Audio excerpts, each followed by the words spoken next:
So students, I'm back again with a small break. Now the next thing is that we have learned now regarding pollination, and we have learned about the types of pollination.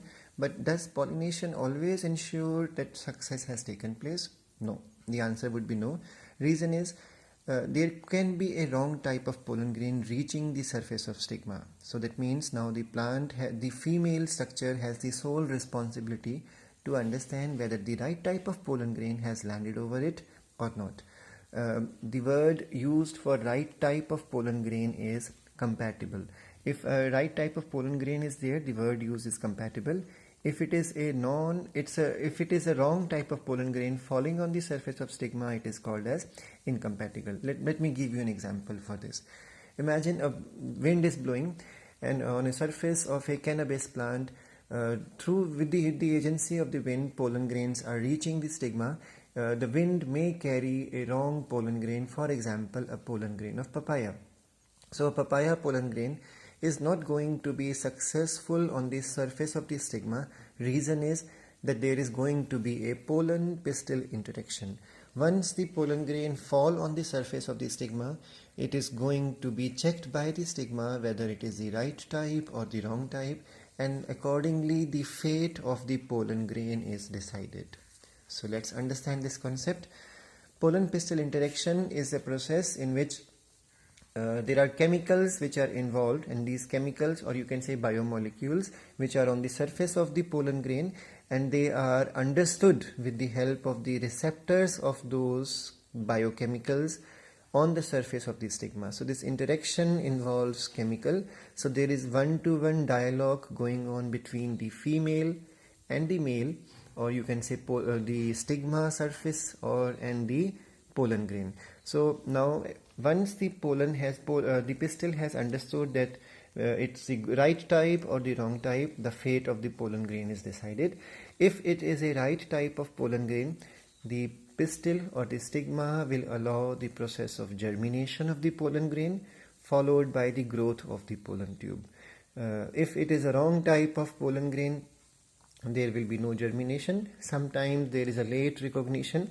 Germination might have started. Then in that case, the growth of the pollen tube will be somehow arrested somewhere in between. That means, after all, double fertilization will not take place. So please remember that NCERT has given this statement very clearly. All the events from the pollen deposition on the stigma until the pollen tube entering into the ovule is together referred to as pollen pistil interaction. So what is pollen pistil interaction? The pollen grain falling on the stigma and then the pollen tube about to enter into the ovule. That whole process is called as pollen pistil interaction. So during this interaction, there are chemicals on the surface of the stigma which will interact with the specific recognition factors on the surface of the there are chemicals present on the surface of the exine which are going to be understood by the specific recognition factors present on the surface of the stigma. Sorry for that confusion. Now a compatible pollen grain can be self-compatible or non-self, because I told you, if you remember the outbreeding devices, there was a concept which I told you few days in the yesterday's class. It was regarding the self-incompatibility. I told you prepotency as well as self-incompatibility. In prepotency, self-pollen grain and non-self pollen grain both will be germinating, but the growth of the non-self pollen grain will be faster. But in the case of self-incompatibility, self-pollen grain will not germinate at all. So now let me continue the same topic. What is compatible? In some plants, they prefer to have their own pollen grain germinating. So that means they ensures autogamy or they ensure geitonogamy. And then there are some plants which will only allow non-self pollen grain to germinate. That means they will be not allowing their own pollen grains to germinate. Is it clear, students? Then next is, if it is an incompatible pollen grain, it can be a self one. Why? Because the plant wants to have participation of another individual. That means in such type of methods, pollen grain should come from some other individual. This will ensure true sexual reproduction. This will ensure recombination and bringing variations. Incompatible pollen grain can be non-self also.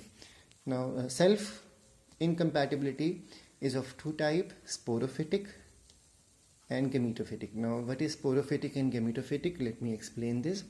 If the concept of incompatibility is controlled by the genes or the genotype of the sporophyte, now sporophyte means contribution from tapetum. So if tapetum deposited something on the surface of the pollen grain, and that will ensure that now it is going to be compatible or incompatible. That means the interaction is controlled by the contribution of tapetum, then in that case it is called as sporophytic type of self-incompatibility.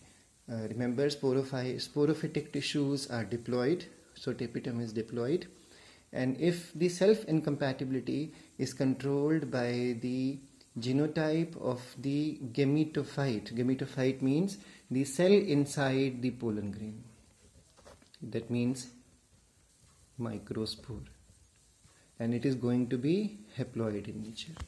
Let me show you this concept once again from the previous notes. If you remember this concept which I explained before, tapetum is a part of the microsporangium. Microsporangium means it's all diploid structure, and the tissue inside was also diploid. This is the only tissue which undergoes meiosis, and after meiosis, this tissue gave rise to microspores, and microspores are always haploid in nature. So if the incompatibility is controlled by the gametophyte, it is haploid genotype, and if it is